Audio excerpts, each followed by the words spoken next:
Assalamualaikum warahmatullahi wabarakatuh. Waalaikumsalam warahmatullahi wabarakatuh. Bismillahirrahmanirrahim. Alhamdulillahi rabbil alamin. Wa bihi nasta'inu ala umurid dunya waddin. والصلاة والسلام على أشرف الأنبياء والمرسلين وعلى آله وأصحابه المجاهدين الطاهرين أما بعد. Saudara-saudara kaum muslimin rahimakumullah,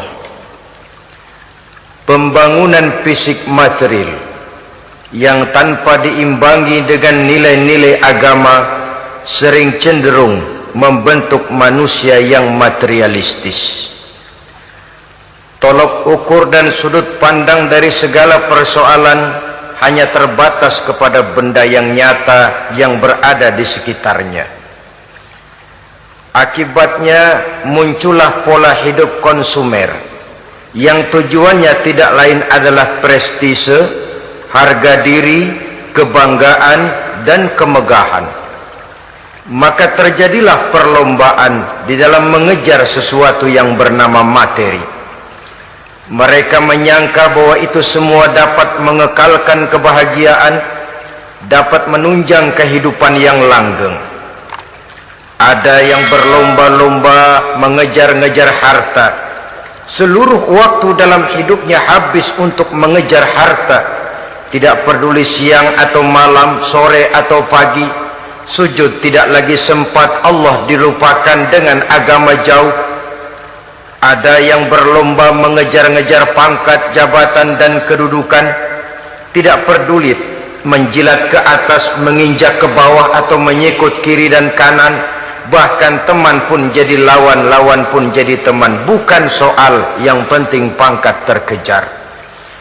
Ada yang berlomba memperbanyak kendaraan, sejak dari jet pribadi, pesawat, kapal pesiar, sampai kepada mobil-mobil mutakhir. Ada yang berlomba memperbagus rumahnya, ada yang berlomba memperbanyak istri dan anak-anaknya.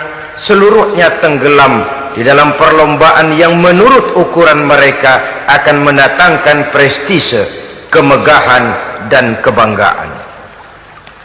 Allah subhanahu wa ta'ala menegur, memberikan peringatan dalam surah yang pendek, yaitu surah At-Takatsur. Alhaakumut takatsur hatta zurtumul maqabir kalla sawfa ta'lamun. Alhaakum ay syaghalakum an ta'ati rabbikum. Kamu telah lalai daripada taat kepada Tuhanmu, dan yang menyebabkan kamu lalai itu tidak lain at-takatsur. At-takatsur artinya at-tabahi bi kathrati mata'id dunya, bermegah-megah dengan memperbanyak kesenangan hidup duniawi. Dengan kata lain, berlomba-lomba mengejar kemegahan duniawi telah menyebabkan kamu lalai daripada mengingat, daripada taat kepada Allah subhanahu wa ta'ala. Apabila orang cenderung materialistis, seluruh kegiatan hidup dikerahkan untuk berlomba memperbanyak materi, apa namanya harta benda, apa namanya rumah, apa namanya pangkat dan jabatan, maka dikala itu seseorang akan sangat mudah lalai daripada taat kepada Allah subhanahu wa ta'ala. Hilanglah kesadaran bahwa sesungguhnya apapun yang kita miliki dalam kehidupan dunia ini tidak lain hanya barang titipan sementara. Kita cari, kita kejar, tapi setelah kita dapatkan, jangan dia dijadikan tujuan. Jadikanlah dia sebagai alat. Apabila harta benda duniawi sudah dijadikan sebagai tujuan daripada kehidupan, maka sesungguhnya kita sudah terseret dalam satu siklus, satu lingkaran setan yang tidak akan pernah berujung. Sebab manusia dalam berhadapan dengan materi duniawi tidak akan pernah mengenal kata cukup, tidak akan pernah mengenal kata puas, dan tidak akan pernah bertemu dengan titik. Selalu koma, selalu kurang, selalu tidak ada cukupnya. Apalagi kalau bicara soal keenakan, kenikmatan, kesenangan, itu cuma sekedar sudut pandang saja. Saudara barangkali kalau menghayal akan berkata, alangkah enaknya jadi menteri, naik mobil empuk ber-AC kemana-mana disambut. Menteri juga barangkali akan berhayal seperti saudara, alangkah enaknya jadi rakyat biasa, bebas duduk angkat kaki di warteg tanpa ada yang mengamankan, tanpa harus terikat oleh protokol-protokolan, tanpa harus diatur ini dan itu. Jadi perbedaan cuma sudut pandang saja. Mungkin tukang bakso melihat tukang cukur itu enak, sebab kepala siapa saja bisa dipegang. Tapi barangkali juga tukang cukur melihat tukang bakso itu enak, dan begitulah selanjutnya. Keenakan cuma perbedaan sudut pandang. Saudara-saudara kaum muslimin rahimakumullah, oleh sebab itu agama memberikan kesadaran seluruh yang kita miliki, yang dititipi oleh Allah dalam kehidupan ini berupa materi keduniaan, hakikatnya adalah alat dan bukan sebagai tujuan. Apabila alat sudah kita jadikan tujuan, kita akan terjebak ke dalam satu perlombaan yang justru akan mencelakakan kita sendiri. Inilah yang saya maksud dengan sirkuit celaka. Perlombaan yang hanya membuat kita jerih, payah, keringat bercucuran, tenaga terkuras, tapi tidak akan pernah sampai ke garis finish. Karena memang tidak ada garis finishnya. Betapapun jauhnya satu perlombaan, dia mesti punya garis finish. Tapi kalau sudah at-takatsur, berlomba bermegah-megah diri, maka barangkali tidak akan pernah ada garis finishnya. Kita akan terseret dalam lingkaran setan, berputar di seputar itu tanpa tahu kapan berhenti dan di mana titiknya. Agamalah yang memberikan kesadaran. Alhaakumut takatsur, bermegah-megahan telah membuat kamu lalai daripada taat kepada Allah Tuhanmu. Semua sadar bahwa kita diciptakan tidak lain adalah untuk mengabdi kepada Allah. Nilai pengabdian ini sering lentur, nilai pengabdian ini sering luntur, manakala kita sudah berlomba-lomba, bermegah-megah dengan materi kehidupan dunia. Islam jelas tidak menganjurkan penganutnya jadi orang miskin. Bahkan Imam Ali karramallahu wajhah pernah mengatakan, kemiskinan bisa menyebabkan kekufuran. Ayat yang pertama turun juga kita tahu, Iqra, baca olehmu. Kan seolah-olah Quran cuma tidak langsung saja bilang, hai orang Islam, kamu jangan jadi bodoh. Kebodohan menimbulkan kemiskinan, kemiskinan mendekatkan kita kepada kekufuran. Jadi miskin sama kufur tetangga. Artinya dalam kondisi miskin, kemudi hati itu mudah terombang-ambing.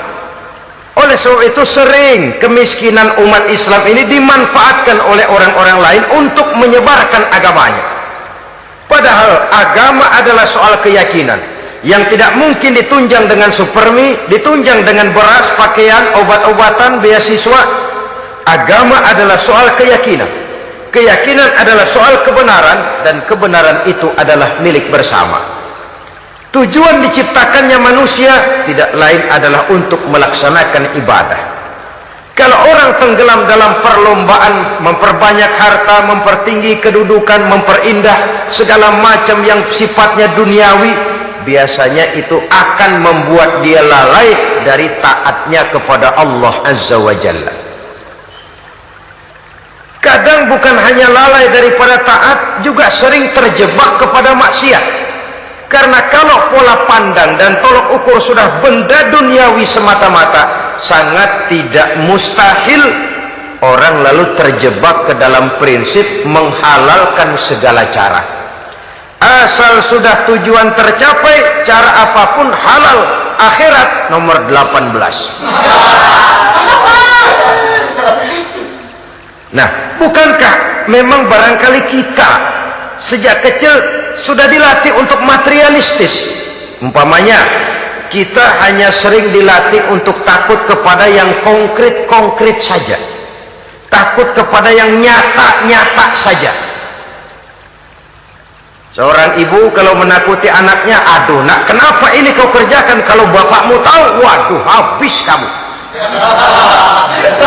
Ya, kita lihat kalau bapakmu tahu, kalau polisi tahu, kalau hansip tahu, kalau satpam tahu. Tapi jarang seorang ibu menanamkan kepada anak, nak, kenapa ini yang kau lakukan, nak? Bukankah kau tahu Allah lihat, Allah tahu, Allah dengar, Allah, nak. Diajarkan takut kepada yang gaib. Karena kalau takut dia kepada polisi, dia pasti bisa cari tempat lain dong yang polisi kagak lihat. Kalau takut dia kepada satpam, minggir dong ke tempat yang kira-kira satpam nggak lihat. Tapi kalau sudah takut itu terpulang kepada Allah, kepada yang gaib, tidak sejengkal tanah pun yang terhalang dari pengetahuan Allah. Tapi itulah salahnya kita. Sejak kecil anak-anak sudah kita latih untuk takut hanya kepada yang konkret-konkret saja. Akibatnya sampai dia besar melembaga dalam kehidupannya. Dia nyolong, kata temannya, kamu nyolong ya? Iya. Kok nyolong sih? Memang. Kenapa nyolong? Biarin.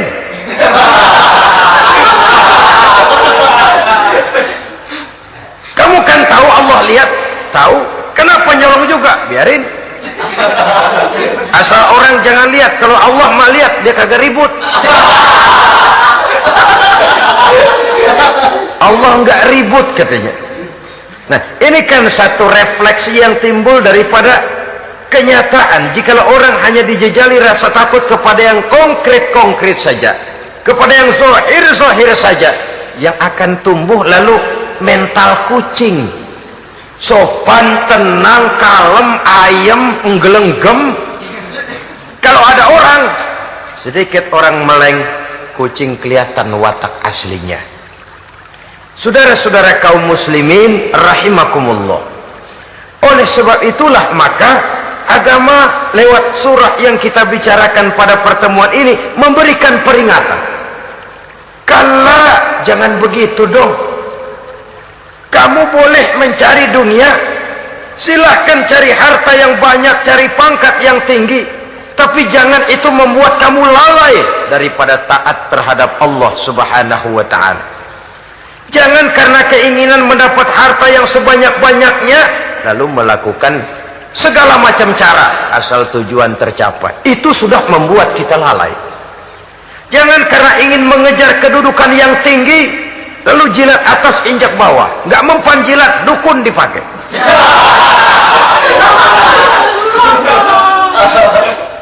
Itu kan sudah membuat kita lalai. Nanti kalau berhasil, wah dukun kita paten. Tapi kalau gagal, dukun sialan kagak mampu. Hilanglah Allah dalam kehidupan kita, makin materialis, dan perlombaan ini membawa kita kepada kecelakaan. Kala, sekali-kali jangan begitu. Berlomba boleh, cari uang yang banyak, tapi setelah uang didapatkan, jadikan dia sebagai alat, jangan dijadikan sebagai tujuan. Saudara, bekerjalah, yang giat, carilah uang, tapi setelah dapat, ajak ngomong tuh duit. Bagaimana ajak ngomongnya? Gini, duit, setengah mati gue nyari lo duit lo.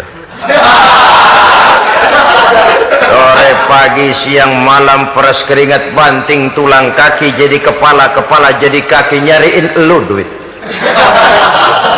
Sekarang kamu sudah saya dapatkan, kamu milik saya duit. Karena kamu milik saya, jadilah kamu budak saya. Jangan saya yang jadi budak kamu. Ini idealnya. Kamu harus jadi budak saya, jangan saya yang jadi budak kamu. Nyatanya kan ada orang nyari duit, setelah duitnya banyak dibudakin oleh duit. Dia sendiri tidak bisa merasakan kesenangan daripada duitnya, konon lagi orang lain. Mau ke pasar ngitung 16 kali. naik bajai 1000. 1000 itu kalau ratusan semua 1000 lembar. Hitung-hitung, mendingan jalan kaki. Jalan kaki tengah hari bolong, panas, kan dibudakkan oleh uang. Cari karier, kejar pangkat, kejar kedudukan. Setelah ditemukan itu, jadikan dia sebagai alat, jangan dijadikan tujuan. Pangkat kau milikku, karena kau milikku kau harus jadi budakku, jangan aku yang jadi budak kau. Pangkat satu saat dia harus lepas dari kita, jiwa ini lapang. Kenapa? Dahulu pun ketika lahir ke dunia tidak ada pangkat yang kita sandang, dahulu pun ketika lahir ke dunia tidak ada harta yang kita bawa. Jadi harta itu, pangkat itu, kedudukan itu ada dalam hati, tapi tidak berurat dan berakar. Kalau dia berurat dan berakar dalam hati, berat misah sama harta itu, berat. Sekedar ngasih fakir miskin cepet juga berhitungnya 17 lembar.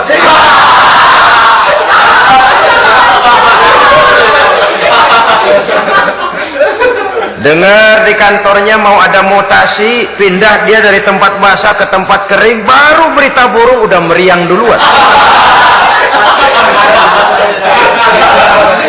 Ini nanti bagaimana, itu nanti bagaimana, ini nanti bagaimana. Kan tidak jarang orang yang kena apa istilah kerennya zaman sekarang itu post power syndrome. Post power syndrome ini pernah dianalisa oleh Nabi. Kata beliau, irhamu salasatan minan nas, sayangilah 3 macam manusia. Siapa mereka? Pertama, azizan zalla, orang terhormat yang jatuh hina. Ini yang sering terkena post power syndrome. Biasa kemana-mana dikawal, dihormati, datang ke tempat ini protokol siap, ini serba diatur, semua serba beres. Begitu jabatan selesai atau pensiun, habis orang gak indah-indah. Dia lihat orang diemin aja, orang diemin, orang tonton. Ini kalau nggak kuat mentalnya, itu kena post power syndrome. Akibatnya ya bisa jantungan, bisa lever, bisa darah tinggi. Ya penyakit-penyakit yang zaman dulu kita nggak kenal. Ini kan makin banyak dokter, makin maju ilmu kedokteran, makin aneh penyakit. Saudara hadirin yang saya hormati, post power syndrome kena apa yang dinamakan frozen emotional attitude.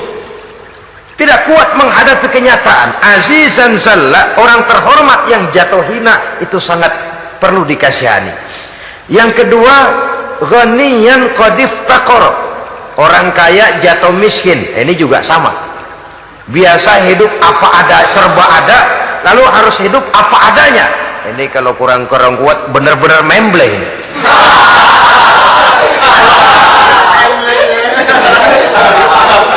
Kalau tidak kuat mentalnya, biasa hidup serba enak, serba nikmat, cuma kerjanya neken cek, main apa itu kredit card, macam-macam fasilitas dipunyai, tahu-tahu jatuh bangkrut, jatuh miskin. Kalau tidak fondasi agamanya kuat, bisa gantung diri, bisa bunuh diri, bisa frustasi, bisa terkena psikosomatik, tekanan jiwa mempengaruhi faktor biologis, timbullah tekanan, terjadilah penyakit aneh-aneh. Al-ghaniyan qadif taqara, orang kaya jatuh miskin, itu perlu dikasihani. Yang ketiga, wa faqihan yal'abu bihil juhal, ahli fikih tapi dipermainkan oleh orang-orang bodoh. Hanya kebetulan orang bodoh itu punya kekuasaan, hukum bisa dipesan.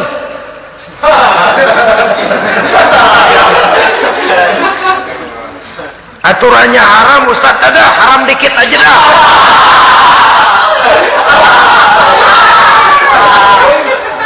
Sibuklah tuan fakih ini, ahli fikih ini mencari dalil kebet sana kebet sini supaya yang tadinya haram benar bisa jadi haram sedikit. Padahal yang minta ini orang bodoh, tidak ngerti agama, cuma karena punya kekuasaan dipermainkan oleh orang yang fakih. Orang yang fakih ini dipermainkan.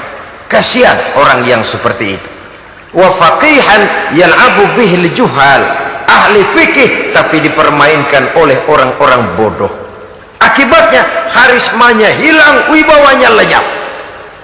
Dia menyangka bahwa dengan mengharam-haram sedikit-sedikit itu dia bisa mendapat keuntungan yang berganda-ganda, padahal akibatnya itu hanya akan membawa kecelakaan saja. Allah peringatkan benar, kala, sekali-kali jangan begitu. Cari uang yang banyak silahkan, ngejar kedudukan yang bagus boleh, bikin rumah yang hebat silahkan, ada kendaraan bagus silahkan, tapi jangan sampai kamu terjebak kepada sirkuit celakai, perlombaan yang tidak ada garis finishnya. Sering dicontohkan orang menghayal, melamun, kamu kenapa nggak mau ibadah? Lah, bagaimana mau sembahyang, saya di Jakarta masih ngontrak.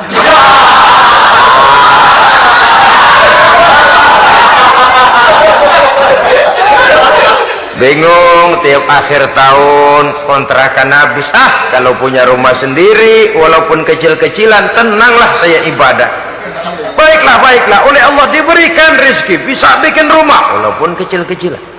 Sudah punya rumah sendiri, belum juga ibadah, apalagi mulur lagi. Habis bagaimana mau sembahyang, rumah kecil banget. Pinggir kali, asal hujan bocor ya.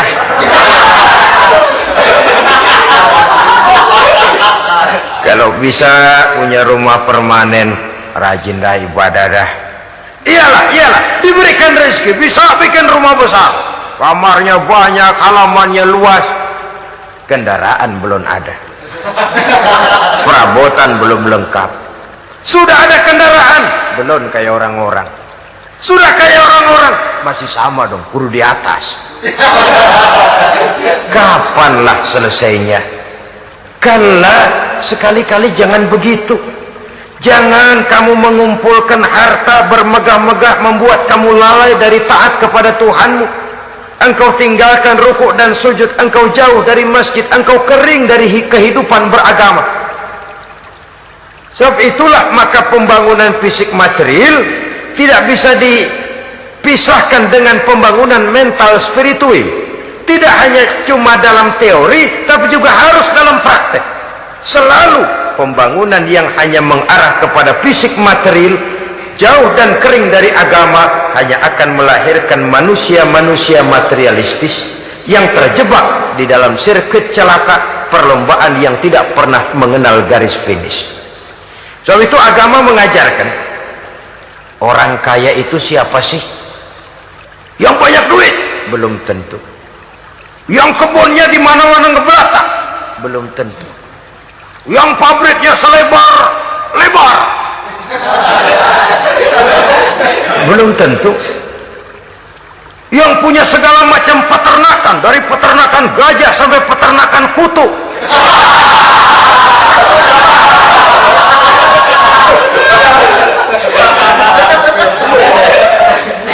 Belum tentu. Agama memberikan tuntunan yang sangat luhur. Orang kaya itu adalah orang yang hidupnya cukup. Orang miskin itu orang yang selalu merasa kurang. Bagaimanapun banyak duit saudara miliki, kalau masih merasa kurang, masih miskin saudara. Saya punya uang 1.000 rupiah, Anda punya uang 1 juta rupiah. Mungkin saya lebih kaya dengan uang yang 1.000 ketimbang Anda 1 juta. Kenapa? Dalam tangan saya uang 1.000 besar, artinya sesuai dengan kebutuhan saya. Tapi di tangan Anda uang 1 juta, kebutuhan Anda lebih besar daripada itu lagi. Maka agama mengajarkan sifat qanaah, merasa cukup, dan itulah sumber kekayaan yang hakiki. Orang kaya adalah orang yang hidupnya cukup. Kalla saufa ta'lamun, jangan begitu, nanti kamu akan tahu. Summa kalla saufa ta'lamun, jangan sekali-kali begitu, suatu saat kamu pasti akan tahu. Kalla law ta'lamuna ilmal yaqin thumma latarawunnaha 'ainal yaqin thumma latus'alunna yawma idzin 'anil na'im. Nah, kapan perlombaan ini akan menyadarkan orang? Biasanya hatta zurtumul maqabir, sampai kamu dekat ke liang kubur. Itu biasanya kalau istilah orang sekarang baru ngeh. Asal sudah napas sampai tenggorokan disambung dengan selang, sudah Senin Kemis dibantu dengan alat picu jantung, gerak gerak gerak gerak, sudah kayak orang mau gergaji kayu. Dikala itu barulah sadar orang biasanya. Dan kesadaran semacam itu kesadaran yang terlambat, kesadaran ala Fir'aun. Fir'aun selagi hidup diajak beriman dan nehi aja.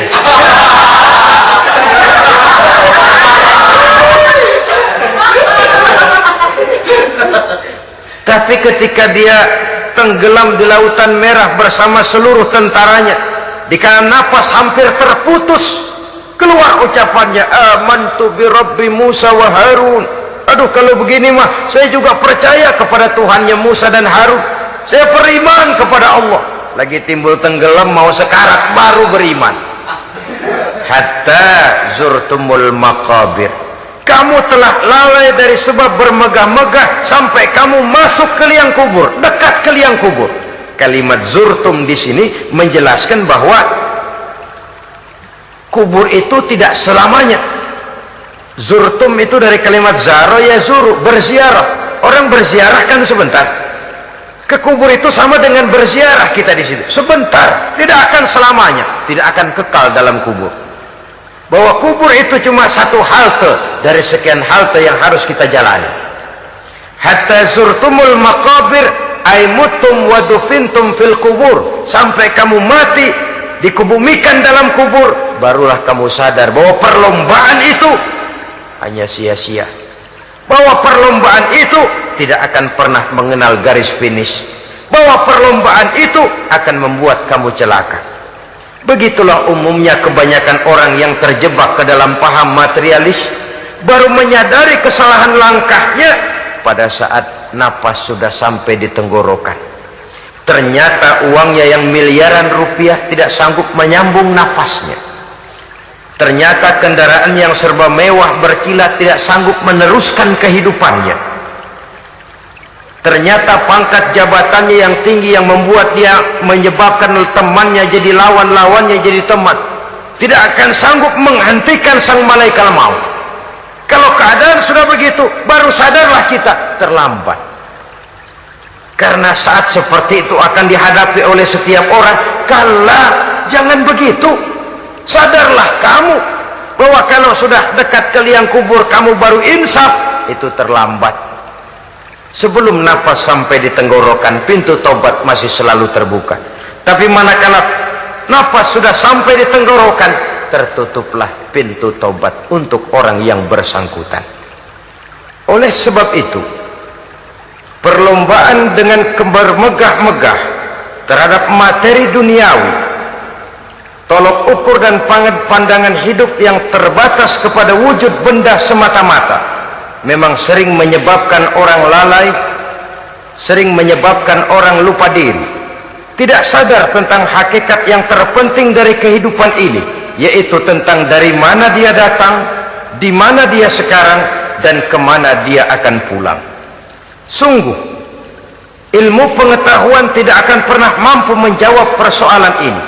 Sungguh, filsafat juga tidak berdaya menghadapi pertanyaan seperti ini. Hanya agama yang mampu memberikan kepastian batin tentang hakikat dari mana kita datang, di mana kita sekarang, dan kemana kita akan pulang. Makin kita renungi pertanyaan ini, makin kita menemukan diri sendiri. Dan makin kita menemukan mengenal diri sendiri, kita akan semakin mengenal Allah Subhanahu wa ta'ala.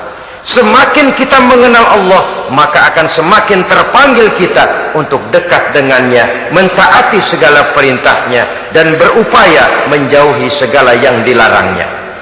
Dengan demikian selamatlah kita dari satu perlombaan yang hanya akan menyeret kita kepada menghalalkan segala cara, jauh dari agama, jauh dari Allah, bahkan jauh dari sesama manusia. Karena umumnya perlombaan seperti ini akan cenderung melahirkan manusia yang egois. Muslimin rahimakumullah. Lebih jauh, mari kita mengikuti peringatan Allah dalam surah Al-Munafiqun ayat 9. Di sini Allah Subhanahu wa taala mengingatkan, A'udzu billahi minasy syaithanir rajim. Ya ayyuhalladzina amanu la tulhikum amwalukum wala auladukum an dzikrillah. Wa may yaf'al dzalika fa ulaika humul khasirun. Hai orang-orang yang beriman, jangan sampai hartamu dan anak-anakmu melalaikan kamu daripada mengingat Allah. Wa may yaf'al dzalik, barang siapa yang melakukan hal seperti itu, fa ulaika humul khasirun, maka merekalah sesungguhnya orang-orang yang merugi. Rugi dunia, rugi akhirat. Disebutkan di sini dua hal yang sering menyebabkan kita jadi lalai. Amwal dan aulad. Harta dan anak-anak. Materi dan keluarga. Perlombaan di dalam mengumpulkan materi sering menyebabkan kita menjadi lalai. Begitu juga amanah berupa anak ini sering kita lalaikan atau sering membuat juga kita menjadi lalai. Kita lalaikan dalam arti bahwa keduanya, baik harta baik anak, merupakan amanah dari Allah. Setiap orang tua akan dimintakan pertanggungan jawab. Apabila kita lalaikan amanah ini, maka resikonya akan kembali juga kepada kita.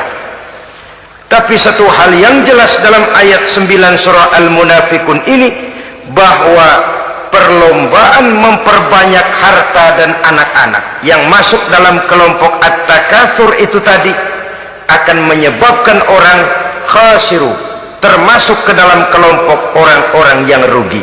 Perlombaan yang hanya akan membawa kerugian semata-mata.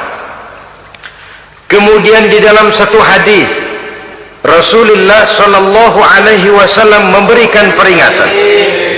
Beliau bersabda, "Iza azzamat ummati dinaran wa dirhaman, nuzi'at minha haibatul Islam, wa iza tasabat ummati saqatat min ainillah, wa iza turikatil amru bil ma'ruf wan nahyu 'anil munkari, hurimat 'alaihim barakatul wahyi." Ada tiga hal yang kalau kita kerjakan akan menimbulkan tiga macam akibat di dalam hadis ini. Pertama, iza azzamat ummati dinaran wa dirhaman. Apabila umatku sudah mengagung-agungkan dinar dan dirham, artinya kalau umatku sudah jatuh menjadi umat yang materialistis, segalanya diukur dari dinar dan dirham. Dinar dan dirham ini kalau bahasa Inggrisnya dokat.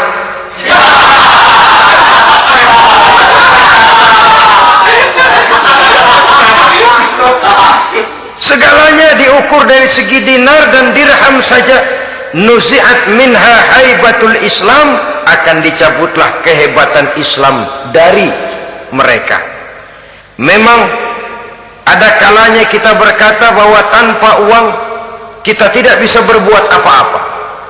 Tapi kalau itu dijadikan landasan dari segala sesuatu, itu yang dijadikan ukuran, itu yang dijadikan tujuan, kita hakikatnya sudah gagal sebelum melangkah.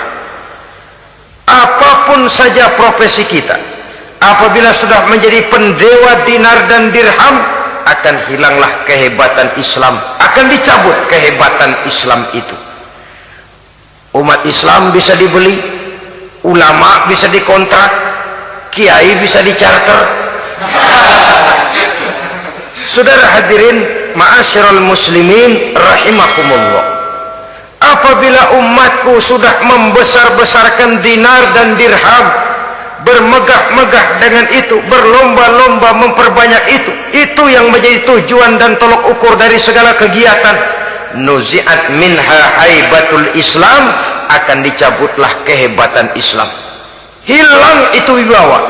Walaupun dia bernama umat mayoritas dalam jumlah, tetapi dia minoritas dalam peranan. mayoritas dalam bilangan tapi minoritas dalam percaturan kegiatan hidup ini. Kita ingat di zaman pengembangan Islam di masa Rasulullah sallallahu alaihi wasallam, mereka berlomba-lomba mengorbankan dinar dan dirhamnya untuk kepentingan agama, bukan mengorbankan kepentingan agama untuk mencari dinar dan dirham. Kita di zaman sekarang sering terjadi penjungkiran nilai, terbalik yang kita amalkan. Nabi Ibrahim mengorbankan putranya Ismail untuk kepentingan agama. Kita sering sekarang ini mengorbankan kepentingan agama untuk anak-anak kita.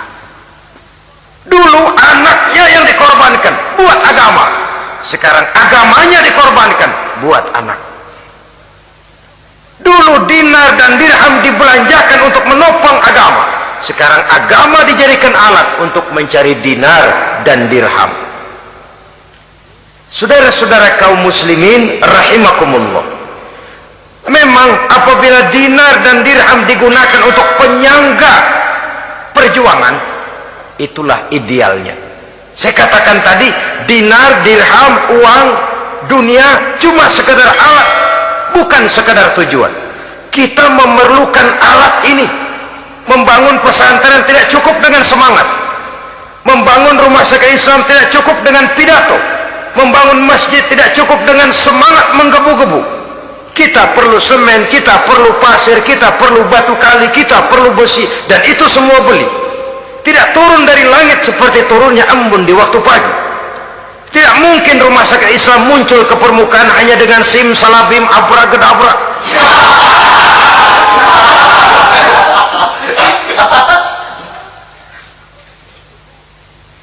Oleh sebab itu, saya bersyukur kecenderungan belakangan ini pengajian-pengajian akbar di berbagai tempat tidak hanya sebagai ajang untuk menanamkan akidah, membina ukhuwah, tapi juga menjadi sarana di mana kita mengumpulkan dana, menghimpun potensi umat, menginventarisir potensi untuk kepentingan pengembangan daripada agama. Meskipun ada satu dua orang yang salah paham tentang ini, sampai kemudian saya mendapat satu merek yang cukup tidak enak untuk didengar, mengkomersilkan pengajian katanya, karena memang ada pengajian yang menggunakan sistem karcis, sebenarnya juga tidak etis.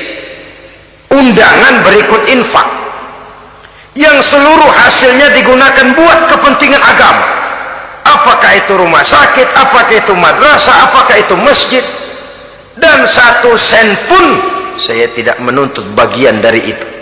Saya malah berprinsip sepanjang saya masih laku untuk dijual dan itu memang buat kepentingan agama, persilahkan jual saja, asal buat masjid, pesantren, madrasah, rumah sakit Islam, kegiatan syiar dan dakwah, silakan. Tapi kalau sudah dijual buat kepentingan pribadi, memperkaya diri sendiri, tentunya dunia akhirat sulit untuk ridho kepada tingkah laku yang semacam itu. Kita memerlukan dana, umat di daerah membangun memerlukan dana, dan dana itu tidak hanya datang begitu saja. Kita bersyukur bahwa untuk menghadiri pengajian sekarang ini orang mau mengeluarkan uang, mau memberikan infak dengan ikhlas, tidak dengan keterpaksaan. Kenapa tidak? Sehingga ini lalu diinventarisir untuk kepentingan pembangunan agama. Ratusan juta rupiah terkumpul dari pengajian-pengajian rutin ini, pengajian-pengajian akbar ini. Puluhan masjid terbantu, rumah sakit Islam terbantu, musola selesai. Ya walaupun tidak lalu semuanya beres, tapi gemaknya itu sudah cukup menyentuh untuk menyadarkan orang bahwa harta baru kekal kalau dia sudah dibelanjakan di jalan Allah. Nah, yang celaka kalau dinar dan dirham itu yang dijadikan tujuan. Mengadakan pengajian semata-mata untuk cari uang, uangnya buat kantongnya dewe. Itu yang membuat dicabutnya kehebatan Islam itu. Segalanya diukur dari sudut itu. Sehingga ketika seseorang datang bertanya, tentang hal-hal yang berkaitan dengan ini, maka hal semacam ini sesungguhnya satu nikmat yang perlu kita syukuri sepanjang menginventarisir potensi umat benar-benar digunakan buat kepentingan daripada agama kita. Jadi peringatan tegas dari Nabi ini, iza azamat ummati dinarun wa dirhaman nuzi'at minha haibatul Islam. Apabila umatku sudah mengagung-agungkan dinar dan dirham, maka akan dicabutlah kehebatan Islam dari tengah-tengah mereka. Remeh saja orang memandang kita, enteng saja orang memandang kita. Satu. Yang kedua, peringatan Nabi, wa iza tasabat ummati saqatat min ainillah. Apabila umatku sudah saling mencaci maki, apabila umatku sudah saling berbantah-bantahan, saqatat min ainillah, jatuhlah mereka dalam pandangan Allah. Kalau sesama umat ini sudah saling menjelekkan, apakah yang menjelekkan itu lebih bagus dari yang dijelekkan di hadapan Allah? Dua-duanya sama rendahnya. Pribadi saya mungkin puas kalau saya bisa menghantam saudara di depan umum, menjelek-jelekkan nama saudara. Tapi lebih baikkah saya dalam pandangan Allah sama rendahnya dengan orang yang saya jelekkan?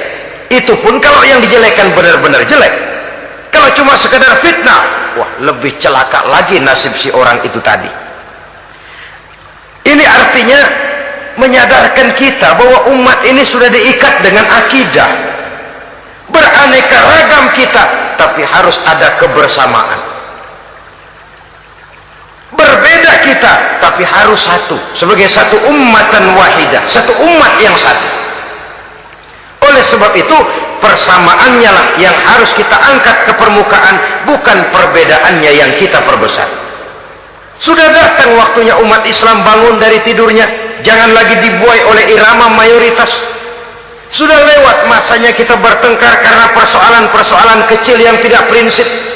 Sudah datang waktunya umat Islam bersatu, menyusun saf yang lebih lurus, oleh karena ia dihadapkan kepada tantangan-tantangan yang tidak semakin ringan. Kalau kita bertengkar dengan kita, kalau kita saling mencaci sesama kita, bukankah Yahudi tepuk tangan?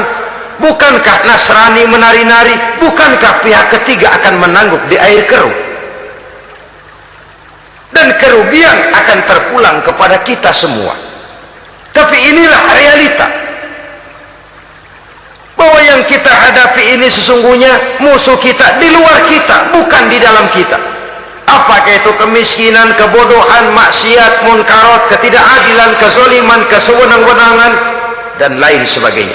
Yang musuh jadikan musuh, yang teman mari kita rangkul. Jangan terbalik, teman dimusuhi, musuh malah dirangkul. Maka berpesta poralah musuh-musuh Islam ini. Saudara-saudara kaum muslimin rahimakumullah, Nabi memperingatkan dengan tegas, wa iza tasabat ummati saqatat min ainillah. Jikalau umatku sudah saling mencaci maki, sudah saling berbantah-bantahan, jatuhlah mereka dalam pandangan Allah. Satu ayat menjelaskan, jangan sebagian kamu meremehkan, yaskhar, mengecilkan, menganggap enteng orang lain. Boleh jadi yang dihina, diremehkan, dianggap enteng itu nilainya lebih bagus daripada yang menganggap enteng. Hakikat segala sesuatu itu cuma kembali kepada Allah. Di sanalah penilaian finalnya. Manusia hanya melihat yang zahir. Makin banyak harapan hidup ini kita gantungkan kepada manusia, makin banyak kita harus bersiap untuk kecewa. Saudara-saudara kaum muslimin rahimakumullah. Kemudian yang ketiga peringatan dari baginda Nabi, wa iza turikatil amru bil ma'rufi wan nahyu 'anil munkari hurimat 'alaihim barakatul wahyi. Apabila amar ma'ruf dan nahi munkar telah ditinggalkan, maka akan hilanglah keberkahan wahyu, akan hilanglah keberkahan Quran, akan sirnalah keberkahan agama.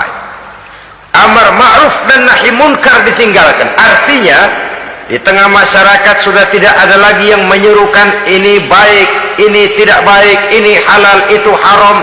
Mari kita sholat, mari makmurkan taklim, santuni yatim piatu, makmurkan masjid. seruan ke arah itu tidak lagi terdengar. Sementara tinggalkan judi, tinggalkan minuman keras, jauhi zina, seruan semacam itu pun tidak lagi terdengar. Maka hilanglah keberkahan wahyu itu. Karena amar ma'ruf dan nahi munkar merupakan bagian daripada ajaran agama kita. Menjadi sponsor dari segala macam kebajikan dan menjadi penghalang daripada segala macam kemunkaran sesuai dengan batas kemampuan yang kita miliki masing-masing. Nah, saya kembali kepada persoalan pokok di awal pembicaraan tadi. Bagaimana jalan keluarnya? Jalan keluarnya tidak lain adalah upaya. Bagaimana kegiatan yang sifatnya fisik material ini diimbangi dengan kegiatan yang bersifat mental spiritual.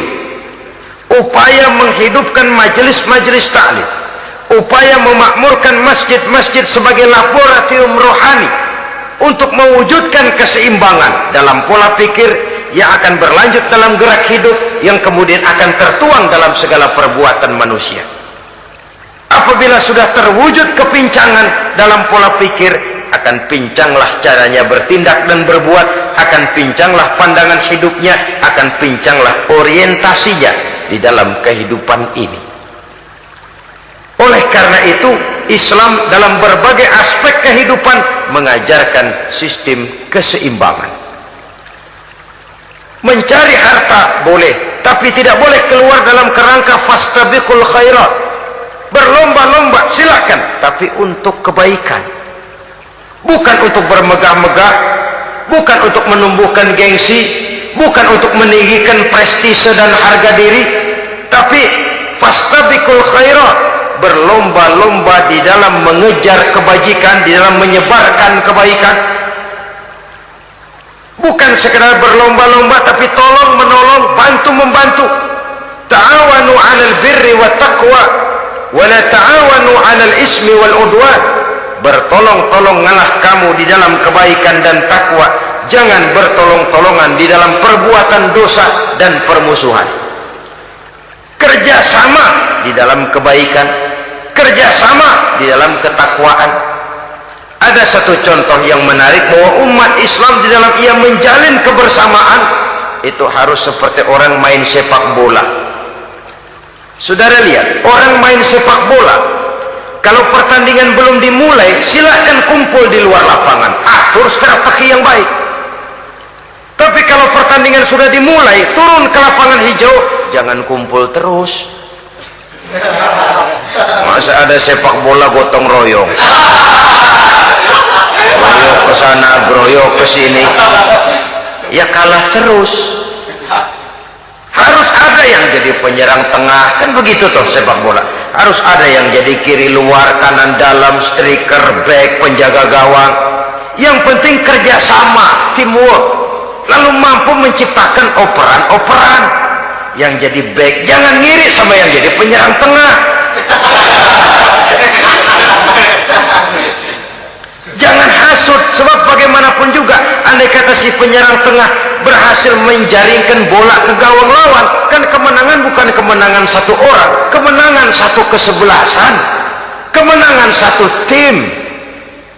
Ini yang sering terjadi, back ngiri sama penjaga gawang,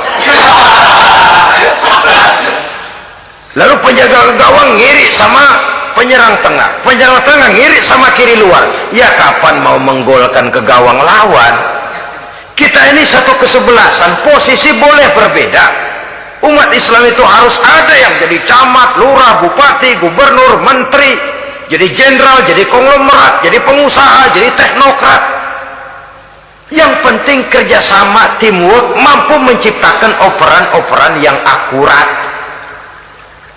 Diego Armando Maradona, enggak pakai dia, enggak. Itu katanya maha bintang, gagah, hebat, bintang lapangan hijau. Kapan Maradona hebat? Kalau ditunjang oleh 10 temannya yang lain, merupakan satu kesebelasan. Bagaimanapun hebatnya Diego Armando Maradona, kalau dia sendirian lawan satu kesebelasan, remek.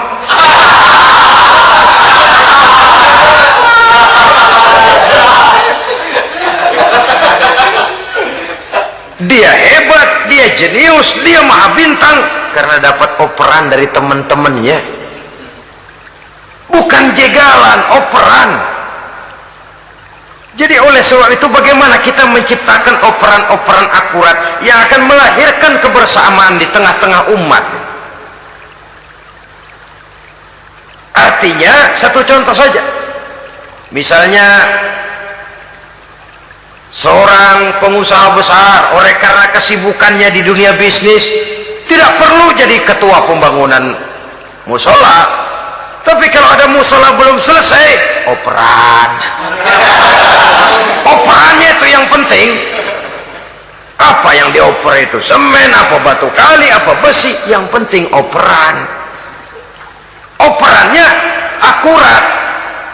Kadang-kadang ada terjadi juga frustasi ngelihat lawan kesebelasannya terlalu kuat, ngoper ke gawang sendiri.